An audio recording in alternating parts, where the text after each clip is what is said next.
জ্বলা মিঠা টেঙা চব একেলগে কি ভাল লাগিছে ৰাতিপুৱাই মই মালে ফোন কৰিছিলোঁ মায়ে ক'লে বোলে ঘৰৰ আমৰ চাটনি বনাইছে শুনিটোতো মোৰ খাব মন গ'ল ঘৰৰ আমটো ইয়াতে বিচাৰি নাপাওঁ সেইকাৰণে আম কিনি আনিলোঁ আৰু ভাবিছোঁ সেই একেই চাটনিটো ময়ো বনাওঁ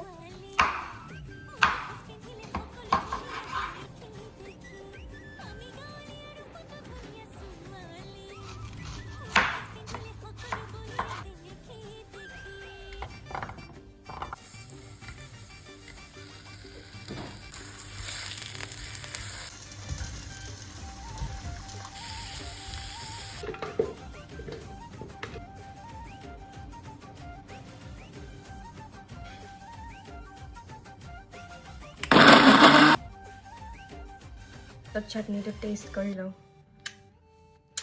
উফ কি বনিছে মই খাই লওঁ এতিয়া বাই